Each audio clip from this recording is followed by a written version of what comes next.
तीन दोस्त माया, रवि और नेहा दिल्ली से शांतिपुर गांव में कहानी की डॉक्यूमेंट्री बनाने आते हैं। अरे भाई साहब, शांतिपुर पहुंचने में तो बहुत देर हो गई। इतनी देर हो गई, अब तो शाम हो ही गई है। सच में रास्ता बहुत लंबा था और थकावट भी हो गई। यार, मेरी तो कमर ही टूट गई। ऊपर से ये रास्ता पूरा पत्थरों से भरा है और ये बैलगाड़ी। मैं तो बस यही सोच रही थी कि कब ये रुक जाए और हम उतर जाएं। मेम साहब, यहाँ जो रहते हैं वो खुद ही इस गांव से जाना चाहते हैं। इतना कठिन और सुनसान गांव है, तो आप यहाँ पर क्या करने आई हैं?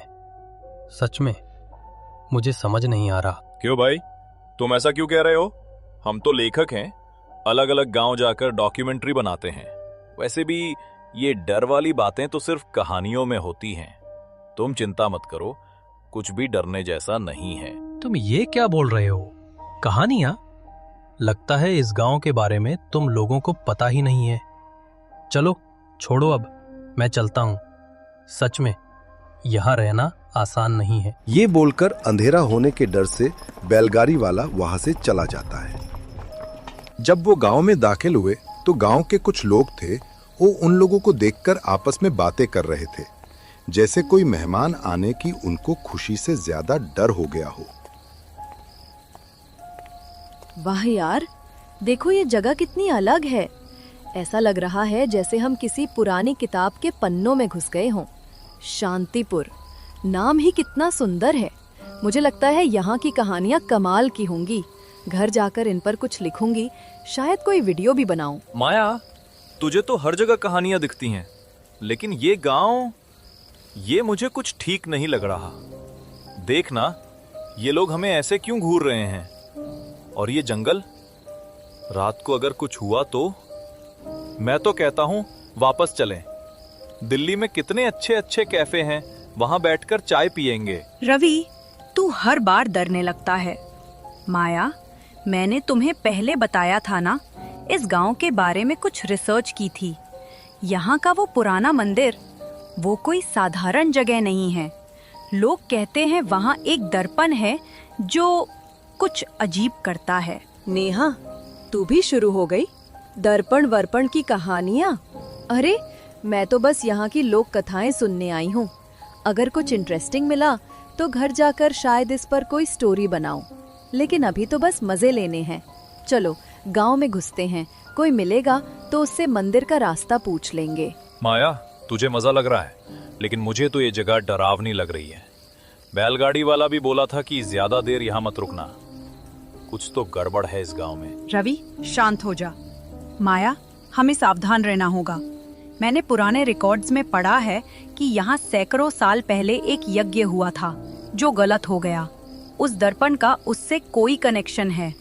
लोग कहते हैं वो दर्पण सिर्फ चेहरा नहीं दिखाता, वो कुछ और भी दिखाता है। वाह नेहा, अब तो और मजा आ रहा है।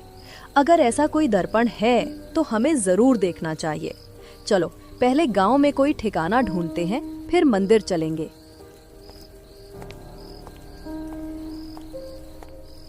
वो तीनों मंदिर के बारे में किसी से पूछने के लिए आगे बढ़े।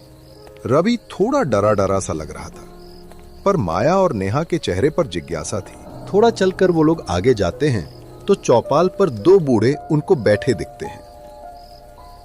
नमस्ते ताऊ जी, हम दिल्ली से आए हैं।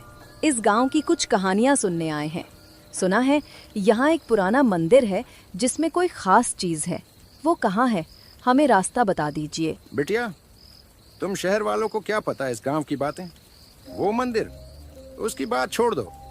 यहाँ रुकने की जगह ढूंढो और जितनी जल्दी हो सके अपनी कहानियाँ लेकर वापस चले जाओ। लेकिन ताऊ जी, हम तो बस थोड़ा घूमना चाहते हैं, कुछ कहानियाँ सुनना चाहते हैं। उस मंदिर में ऐसा क्या है जो आप लोग इतना डर रहे हैं? कोई पुरानी कहानी है क्या? कहानी? हाँ, कहानी तो है, पर वो सुनने की नहीं, भूलने की है। वो दर्पण, वो कोई साधारण शीशा नहीं है बिटिया। जो उसमें देखता है वो अपने साथ कुछ ले जाता है और कुछ छोड़ भी जाता है। माया, सुना ना, मैं तो बोला था ये जगह ठीक नहीं है।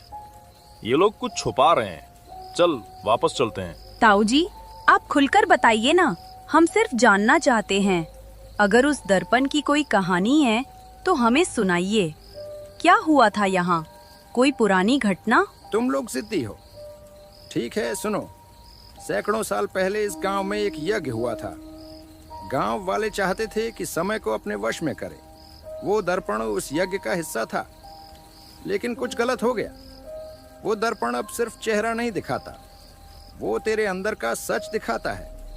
और जो सच देख लेता है वो फिर वही नहीं रहता। ताऊ जी, ये तो कमाल की बात है। हमें वो मंदिर दिखाइए। मैं वादा करती हूँ हम कुछ बिगाड़ेंगे नहीं, बस देखना चाहते हैं। नादान हो तुम लोग। ठीक है, जाओ। मंदिर जंगल के उस पार है, लेकिन याद रखना उस दर्पण में ज्यादा देर मत देखना, वरना जो आएगा वो तुम्हारा नहीं होगा। इतना कहते ही वो तीनों मंदिर जाने वाले जंगल के रास्ते की ओर चल पड़ते हैं। जंगल का रास्ता बहुत ही डरावना था। चारों तरफ अंधेरा था, पर वो तीनों आगे बढ़ते जा रहे थे। माया, मुझे ये जगह बिल्कुल पसंद नहीं आ रही। देखना, ये पेड़, ये हवा, सब कुछ जैसे हमें देख रहा है। मैं तो कहता हूँ वापस चलें। अरे रवि, तू तो हर चीज से डरता है। ये बस जंगल है और हम बस एक पुराने मंदिर तक जा रहे हैं। कुछ नहीं होगा। मैं तो बस वो दर्पण देखना चाहती हूँ। अगर कुछ इंटरेस्टिंग मिला तो घर जाकर इस पर कुछ लिखूंगी। माया, तुझे सिर्फ अपनी कहानियों की पड़ी है। अगर हम यहाँ फंस गए या कोई भूत भूत निकल आया तो क्या करेगी? मैं तो बता रहा हूँ, ये जगह ठीक नहीं है। माया रवि शायद सही कह रहा है। हमें सावधान रहना होगा। अगर वो दर्पण सचमुच समय से जुड़ा है तो ये कोई मजाक नहीं है। मैंने किताबों में पढ़ा है कि कुछ प्राचीन वस्तुएं वो इंसान की आत्मा से खेल सकती हैं। कुछ देर चलने के बाद वो मंदिर तक पहुंच जाते हैं। यार, ये तो कमाल है। देखो कितना पुराना है ये दर्पण, लेकिन इसमें कुछ तो है, जैसे ये हमें बुला रहा हो। माया, तू पास मत जा। मुझे तो ये शीशा देखकर ही डर लग रहा है। तूने सुना नहीं ताऊ जी ने क्या कहा? इसमें मत देखना। माया, रवि सही कह रहा है। ये कोई साधारण दर्पण नहीं है। देख, इसकी नक्काशियाँ, ये वही प्रतीक हैं जो बाहर थे। और ये धूल, इतने सालों बाद भी ये दर्पण इतना साफ क्यों है? नेहा, तू ज्यादा सोच रही है। मैं बस इसे करीब से देखना चाहती हूँ। अगर ये इतना खास है तो घर जाकर इसकी कहानी लिखूंगी। सोच कितना मजा आएगा। माया, मैं तुझे बता रहा हूँ, ये ठीक नहीं है। मुझे लग रहा है कोई हमें देख रहा है। ये जगह, ये दर्पण कुछ गलत है। माया उस दर्पण की तरफ मुड़कर देखती है। पहले तो उसे कुछ अजीब नहीं दिखता, पर जैसे ही ध्यान से देखती है वैसे ही उसे उसके जैसी एक छवि दिखाई देती है, जिसकी आंखें लाल थी। ये देखकर माया एकदम से घबरा जाती है। ये क्या था? रवि, नेहा, तुमने देखा? वो मेरा चेहरा, वो मैं नहीं थी। माया, मैंने तुझे कहा था ये दर्पण ठीक नहीं है। चल अभी निकलते हैं। वो तीनों मंदिर से भागकर गांव की ओर चलते हैं। गांव पहुंचकर वो मेहमान घर की ओर जाते हैं तो वहां एक बूढ़ी चाची दिखती है, जो मेहमान घर की मुखिया भी थी। काकी, हमें आज रात के लिए रुकना है। क्या हम यहाँ रुक सकते हैं? गांव में काका ने बोला था कि मेहमान यहाँ रुकते हैं। हाँ हाँ बिल्कुल, ये मेहमान घर मेहमानों के लिए ही है। रात को बाहर रुकना सही नहीं है। इस गांव की दीवारें भी कुछ ना कुछ कहती हैं। रात को बिल्कुल बाहर मत निकलना। माया, मैं तुमसे कब से कह रहा था ये जगह ठीक नहीं है। हम सुबह होते ही दिल्ली के लिए रवाना हो जाएंगे। मुझे नहीं लिखनी कोई कहानी। जान है तो जहान है। हाँ माया रवि, बिल्कुल सही कह रहा है। वो मंदिर कुछ अजीब था। गांव के लोग भी कुछ अजीब से हैं, जैसे मानो ये लोग अपने काबू में नहीं, इनको कोई चला रहा हो। हाँ, अब तो मुझे भी लगने लगा है कि शायद हमने इस गांव में आकर गलती कर दी। यहाँ कुछ भी ठीक नहीं लग रहा। और उस आईने में मेरी तरह दिखने वाली लाल आंखों वाली परछाई मैं तो भूल ही नहीं पा रही। चलो कोई बात नहीं, अब हम क्या कर सकते हैं? हम तीनों आज रात सोएंगे नहीं। मुझे तो वैसे भी डर लग रहा है। नींद का नामो निशान नहीं है। मैं तो सोच रही हूँ कब सुबह हो और हम यहाँ से जाए। हे भगवान, हमारी रक्षा करना। माया खिड़की के बाहर देखती है। उसे खिड़की के बाहर एक काली परछाई खड़ी हुई दिखाई देती है, जो उनकी तरफ टकटकी लगाकर देख रही थी। अरे रवि, नेहा, तुम लोगों ने देखा? वो क्या था? वो परछाई ऐसा लग रहा है जैसे हमें ही देख रही हो। मुझे कुछ सही नहीं लग रहा। वो परछाई, वो आईना, ये मेरा वहम है या सच्चाई? मैं तो कहता हूँ यहाँ जान गंवाने से अच्छा है हम अभी यहाँ से भाग चलते हैं। वैसे भी सुबह तक रुकना पता नहीं सही रहेगा या नहीं। अगर अभी यहाँ से निकल जाएंगे तो गांव के बाहर रात गुजार लेंगे, पर यहाँ पर एक पल के लिए भी रहना मुझे सही नहीं लग रहा। वो तीनों मेहमान घर से जैसे ही बाहर आते हैं, वो देखते हैं कि सारा गांव खंडहर बन गया है, जैसे बहुत सालों पहले ही इस गांव का सब खत्म हो चुका हो। रवि, मेहा, ये क्या हो गया? अभी तो हम गांव में घूम रहे थे, घर थे, चौपाल था, और अब सब टूटे फूटे खंडहर जैसे खड़े हैं, जैसे ये गांव बरसों पहले ही मिट गया हो। ये सब हमारी आंखों के सामने कैसे बदल गया? मैंने कहा था ना, वो परछाई साधारण नहीं थी।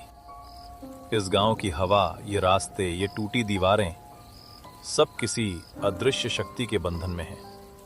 शायद हम उसी के माया जाल में फंस गए हैं। ये जगह अब सिर्फ खंडहर नहीं, एक श्राप है। हमें निकलना होगा। प्लीज, यहाँ रहना मौत को बुलाने जैसा है। लेकिन अगर ये सचमुच किसी के वश में है तो हम कहाँ भागेंगे? रास्ता बाहर की तरफ ले जाना चाहिए था, पर देखो हम फिर यहीं लौट आए हैं। हम कितनी भी दूर निकल जाएं, ये श्राप हमें छोड़ता ही नहीं। ये गांव हमें बार बार वहीं खींच लाता है। अब हमें उसी जगह लौटना होगा जहाँ से सब शुरू हुआ था, उस मंदिर में। हाँ, असली जड़ वही है। उस आईने के बिना ये माया जाल टिक ही नहीं सकता। हमें डरना नहीं है, आज ये खेल खत्म करना ही होगा। ये बोलते ही वो तीनों मंदिर की ओर चल पड़ते हैं। मंदिर के बाहर पहुंचते ही वो लोग घबरा जाते हैं। वो देखते हैं वो ही चौपाल पर बैठे लोग और मेहमान घर की मुखिया वहां बुत बनकर खड़े हुए हैं। ये वही लोग थे, पर कैसे? वे तो जिंदा थे, हंस रहे थे, बात कर रहे थे। अब ये पत्थर बन गए हैं, जैसे किसी ने उनकी रूहें यहाँ जकड़ दी हों। हमें क्या हुआ है रवि? क्या हम भी यही होने वाले हैं? कोई चाल है, ये सिर्फ इत्तेफाक नहीं। अगर ये लोग यहाँ इस तरह जमे हुए हैं तो इसका मतलब है ये स्थान या वो आईना और भी गहरा जाल बुनता है। हमें अंदर जाकर सब कुछ खत्म करना होगा। अब पीछे हटना ठीक नहीं। मुझे लग रहा है जैसे उनकी आंखों में हमारी ही परछाई बैठी हो, पर मैं डरकर यहाँ खड़ी नहीं रह सकती। अगर यही लोग इस जगह के बंधक हैं तो हमें उनकी आवाज को रोशन करके आईना तोड़कर इन्हें आजाद करना होगा, भले ही इसके लिए हमें खुद को दांव पर लगाना पड़े। हाँ बिल्कुल, तुम लोग सही कह रहे हो। हमें डरना नहीं है, हमें हिम्मत से काम लेना है। उस आईने को तोड़कर हमें इस माया जाल से बाहर निकलना है। वो वापस उस कमरे में जब आते हैं तो वो शीशा पहले की तरह ही शांत था, पर एकदम से उस शीशे में वो परछाई दिखी और बोलने लगी। आजा माया, तेरा स्थान मेरा इंतजार कर रहा है। आकर मेरी दुनिया में समा जा। वही शांति है, वही मुक्ति। सारी पीड़ा खत्म हो जाएगी। बस एक कदम। मैं तुम्हारी शांति नहीं चाहती। तूने कितनों की हंसी छीन ली, कितने घर उजड़ दिए। मैं खुद को तेरे जाल में नहीं दे सकती। अब बस, किसी ने भी हमारी रूहें छीननी शुरू की तो मैं इन्हें दांव पर लगा दूंगा। मिलकर यही आईना तोड़ देते हैं। तू ही तो है माया, आकर मेरे साथ रह जा। तेरे जाने से ये सब और सुंदर बन जाएगा। रवि और माया शीशे को तोड़ने के लिए पत्थर मारना शुरू कर देते हैं। रवि, रुको, ये साधारण शीशा नहीं है। इसकी बनी रचना को सीधे हथौड़े से भी नहीं तोड़ा जा सकता, तो ये पत्थर इसका कुछ भी नहीं बिगाड़ पाएंगे। मुझे वो लाइन याद आ रही है जो मैंने उस पुरानी किताब में पढ़ी थी। एक मंत्र था जिससे उसका माया जाल खत्म किया जा सकता है। टूट जा शीशा, भस्म हो जा, छोड़ दे छाया, छोड़ दे बंधन, ज्वल उठ, अंधकार को जलाकर मिटा दे, मुक्त कर दे इस मंदिर की आत्माएं, अब इन्हें बंद ना। मंत्र पढ़ने के बाद वो शीशा जलने लगता है। शीशा जलते ही उस छाया का माया जाल खत्म हो जाता है और उन तीनों के ऊपर से माया का जाल हट जाता है।